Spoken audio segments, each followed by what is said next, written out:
Kailangan maintindihan niyo po yung pananalita ng ating mahal na Pangulo. Binanggit niya po yun, pero hindi naman po talagang gagawin niyo na bobombahin mo yung eskwelahan dahil may mga bata pa dyan. No? It was just a matter of strongly communicating a strong position on behalf of government to warn these illegal educational centers who are not complying with government regulation. That is how we understood the President, and that is how we see and appreciate his comments regarding this.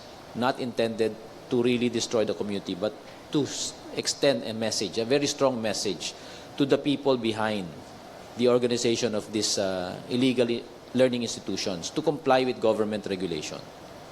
He wants to communicate a strong position against those behind the organizations of these illegal learning institutions. So kung ano man hakbang na kailangan gawin ng ating armed forces, gagawin natin to, pero hindi sa ganun klaseng paraan. It is not bad to teach communism per se, because we in college learned about it. We read books about Marxism, Leninism, socialism, and the like. And it's part of liberal education. So teaching it. But if you target very young minds, vulnerable minds, and try to sway them to a certain kind of thinking, that is like brainwashing. Yun po ang mali dito. Sa murang edad, dapat ang binibigay mo na aral sa mga bata ay yung tama. Ano yung mga tama na yun? Fear of God, love of country, love of family, the appreciation of the correct values that you want your citizens to have. And these schools are not teaching that. This is an issue that has been going on since before the election, and you know that, I'm sure of it. It was an issue that was escalated, and it was exaggerated by many cause-oriented groups whose minds and line of thinking we cannot fathom because it's so evil.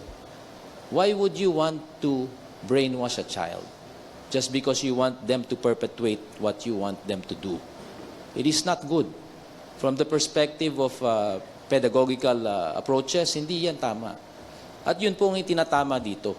Dahil itong mga batang ito na nasa murang edad ang magiging kinabukasan ng bayan na ito. Kaya kinakailangan ilagay sila sa ayos. Tandaan nyo, hindi po sila nagtuturo na magkaroon ng takot sa Diyos. Isa ho yan. Sa regulasyon po sa batas natin, pag hindi nagtuturo ng tamang isang institusyon, maaari po talagang isara yan. At kami sa armed forces at sa kapulisan, kung ano po ang pinag-uutos sa batas, ipatutupad namin because we are here to establish the rule of law. Para maiwasan ho yung pambubomba, if ever, yun nga ang isang option. Alam nyo, yung pambubomba, ano lang ho yan parang pamamaraan lang ho yan. Yung estilo lang po ng pag-communicate na para matigas ang dating at maintindihan ng ibang karamihan. Pero yung pananadya na gagawin yan, hindi ho mangyayari yun. So you mean, hindi mangyayari na magkakaroon itong pambubombang ito from your end? I'm sure of that. The President is among the most compassionate, if I can say that. Matigas ang dating niya, matapang, pero pag ang pinag-usapan, kabataan, napakalambot ng puso niyon ng mahal na Pangulo. At nakita namin yan sa mga maraming pagkakataon.